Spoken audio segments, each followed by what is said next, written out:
Assalamualaikum warahmatullahi wabarakatuh. Baik teman-teman, kita sudah sampai pada materi tentang pemanfaatan internet. Seperti yang kita ketahui, internet telah mengubah cara manusia berkomunikasi, belajar, dan berbisnis. Kalau kita lihat di kehidupan sehari-hari, hampir semua aktivitas sekarang terhubung dengan internet. Dulu kalau ingin mencari informasi, kita harus pergi ke perpustakaan. Sekarang cukup membuka Google.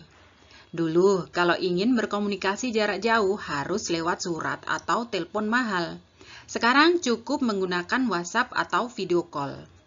Bahkan, cara manusia bekerja dan berbisnis pun berubah total karena internet. Jadi, internet bukan lagi sekedar teknologi tambahan, tetapi sudah menjadi bagian dari kehidupan modern. Analogi sederhananya, internet itu seperti jalan raya digital yang menghubungkan manusia di seluruh dunia. Di jalan raya itu ada kendaraan berupa informasi, komunikasi, pendidikan, hiburan, dan bisnis yang bergerak sangat cepat. Karena itu, internet menjadi alat yang sangat powerful. Tetapi sama seperti jalan raya, internet juga harus digunakan dengan aturan dan kesadaran. Kalau digunakan dengan benar, internet bisa mempercepat perkembangan manusia. Tapi, kalau digunakan sembarangan, bisa menimbulkan masalah seperti kecanduan, hoax, atau penyalahgunaan data pribadi. Hal penting yang perlu teman-teman pahami bahwa internet bukan hanya alat hiburan. Banyak mahasiswa sekarang hanya melihat internet untuk media sosial atau game. Padahal potensinya jauh lebih besar. Internet bisa menjadi sumber ilmu, peluang bisnis, pengembangan diri, bahkan membangun karir. Jadi, cara kita memanfaatkan internet akan sangat menentukan bagaimana kualitas hidup kita di era digital ini. Pada slide ini dijelaskan bagaimana internet berkembang sangat pesat dari masa ke masa. Dulu, akses internet masih menggunakan dial-up yang lambat dan harus terhubung ke saluran telepon. Bahkan ketika internet digunakan, telepon rumah tidak bisa dipakai. Sekarang, teknologi berkembang menjadi wireless, fiber optik, Wi-Fi, hingga jaringan broadband yang jauh lebih cepat. Ini menunjukkan bahwa kebutuhan manusia terhadap internet terus meningkat, sehingga teknologi akses internet juga ikut berkembang untuk memenuhi kebutuhan tersebut.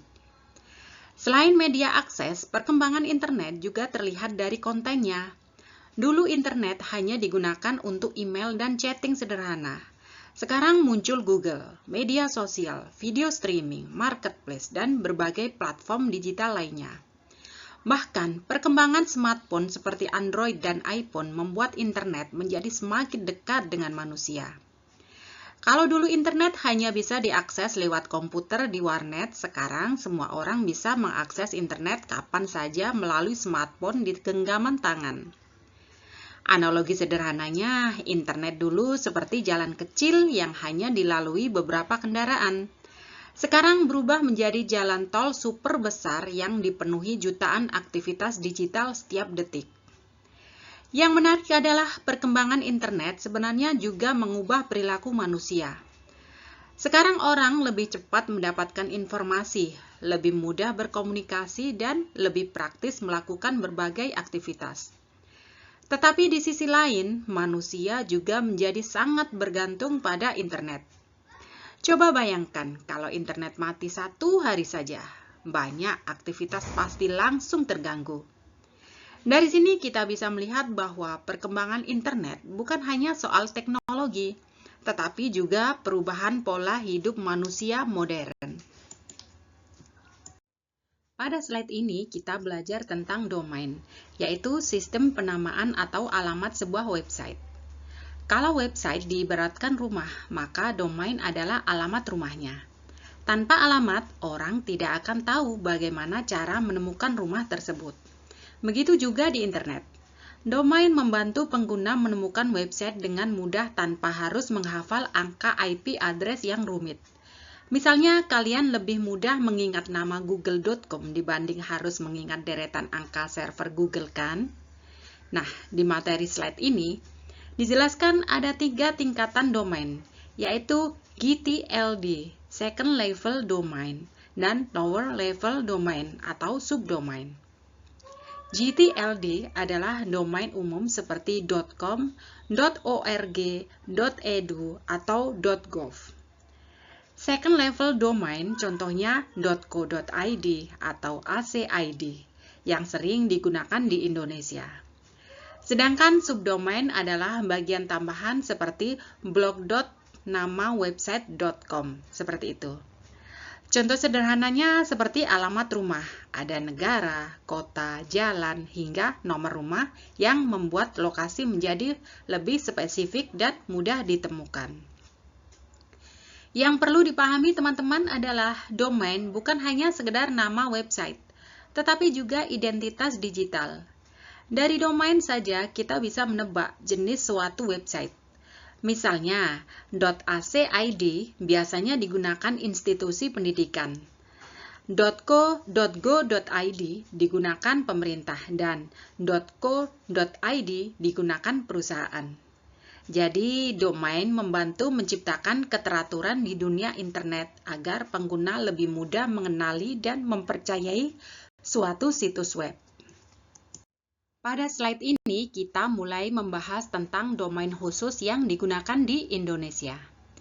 Kalian mungkin sering melihat alamat website seperti .acid, .co.id, atau .go.id. Nah, sebenarnya setiap domain itu memiliki fungsi dan identitas yang berbeda.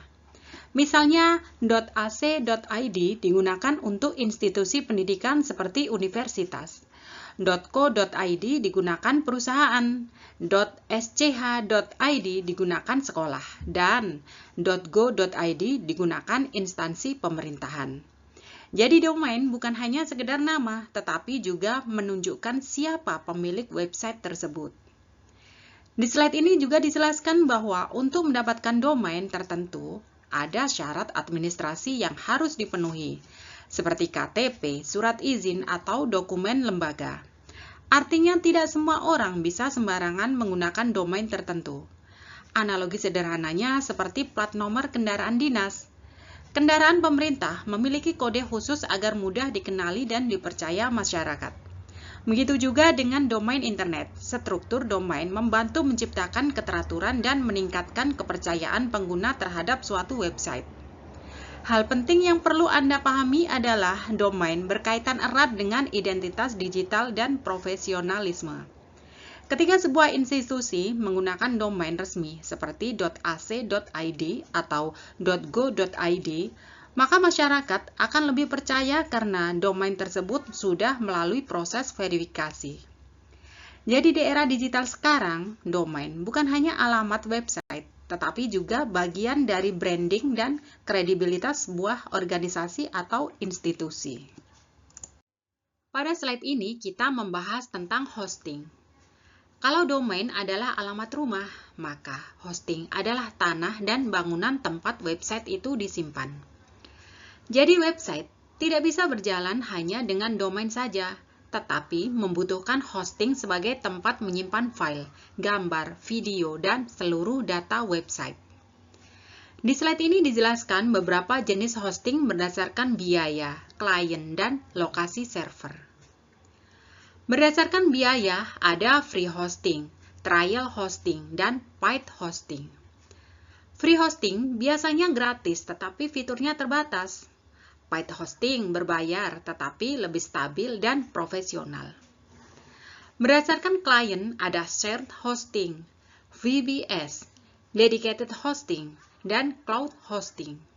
Shared hosting itu seperti tinggal di rumah kos. Banyak pengguna berbagi sumber daya yang sama. Sedangkan dedicated hosting seperti memiliki rumah pribadi sendiri, jadi performanya lebih stabil tetapi biayanya lebih mahal. Analogi ini penting supaya kalian mudah memahami perbedaan tiap jenis hosting. Kemudian berdasarkan lokasi, hosting juga mempengaruhi kecepatan akses website. Misalnya server yang berada di Indonesia biasanya lebih cepat diakses pengguna Indonesia dibanding server luar negeri. Ini disebut geo-targeting. Jadi, memilih hosting itu sebenarnya sama seperti memilih tempat usaha. Harus disesuaikan dengan kebutuhan, target pengguna, dan kapasitas yang dibutuhkan. Pada slide ini dijelaskan berbagai aplikasi internet yang sering digunakan dalam kehidupan sehari-hari. Ada www atau web browser seperti Chrome, Firefox, atau surat elektronik seperti Gmail dan Yahoo.mail. IRC atau aplikasi chatting, serta interaksi elektronik seperti e-banking, e-commerce, e-learning, dan e-government. Artinya internet sekarang bukan hanya alat komunikasi, tetapi sudah menjadi sistem yang mendukung hampir seluruh aktivitas manusia. Yang menarik adalah internet membuat semuanya menjadi lebih praktis. Dulu kalau ingin transfer uang harus pergi ke bank, sekarang cukup lewat mobile banking. Dulu belajar harus selalu datang ke kelas, sekarang bisa lewat e-learning. Bahkan pelayanan pemerintahan pun mulai berbasis digital melalui e-government. Analogi sederhananya, internet itu seperti pusat layanan serba ada yang buka 24 jam. Banyak kebutuhan manusia sekarang dapat dilakukan tanpa harus berpindah tempat secara fisik.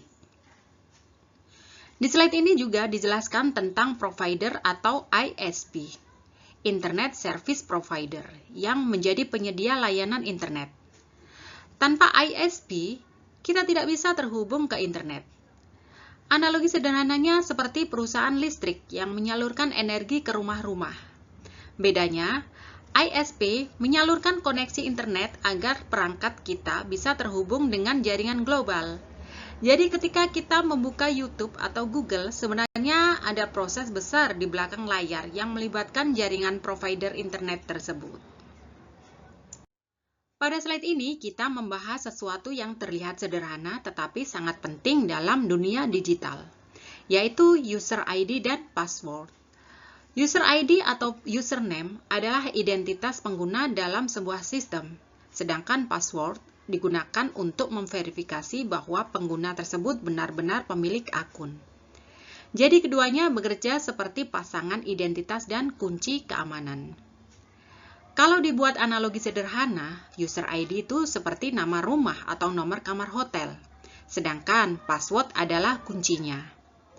Orang lain mungkin tahu nama kalian atau akun kalian, tetapi tanpa password mereka tidak bisa masuk.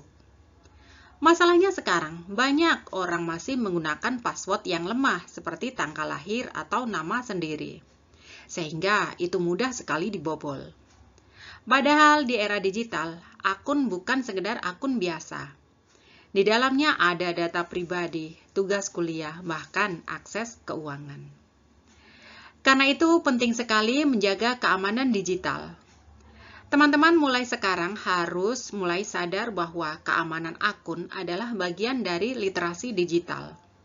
Gunakan password yang kuat, jangan membagikannya ke orang lain, dan aktifkan keamanan tambahan seperti verifikasi 2 langkah. Karena sekali akun diretas, dampaknya bisa sangat besar, mulai dari kehilangan data sampai penyalahgunaan identitas digital.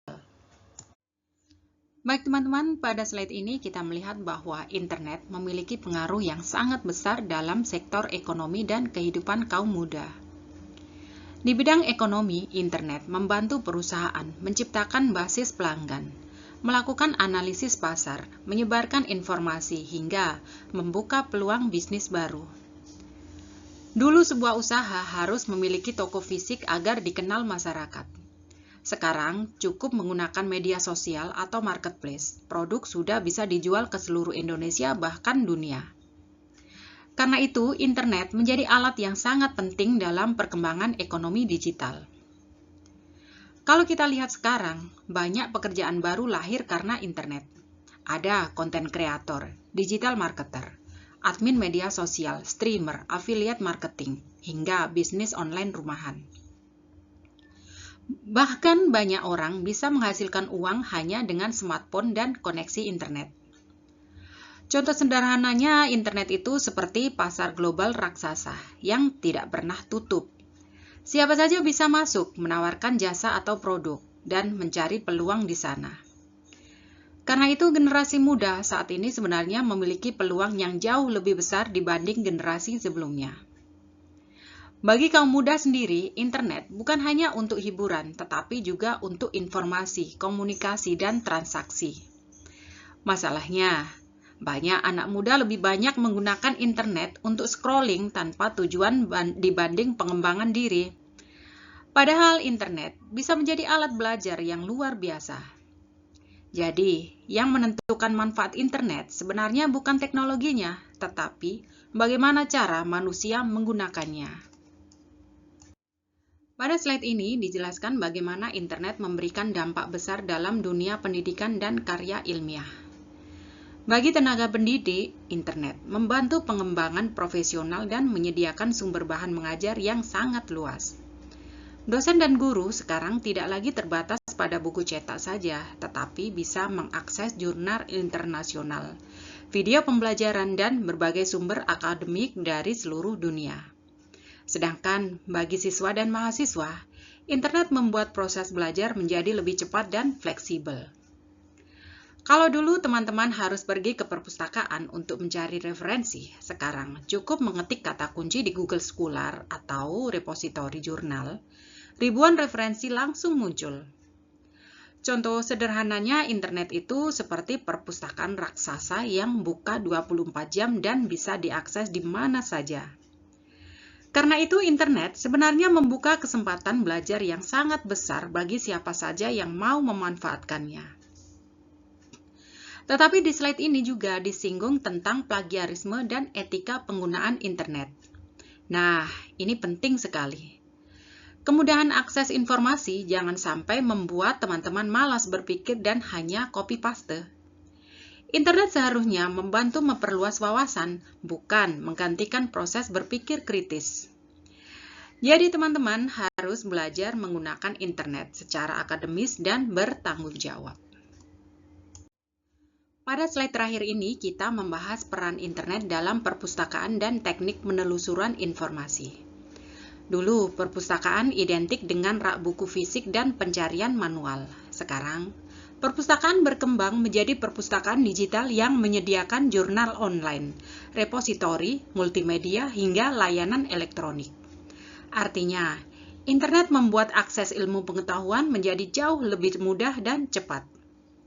Di slide ini juga dijelaskan tentang layanan perpustakaan seperti penyebaran informasi mutakhir, sirkulasi online, dan layanan penelusuran.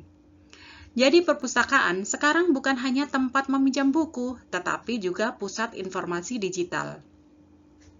Contoh sederhananya, dulu perpustakaan seperti gudang buku yang harus kita datangi secara fisik.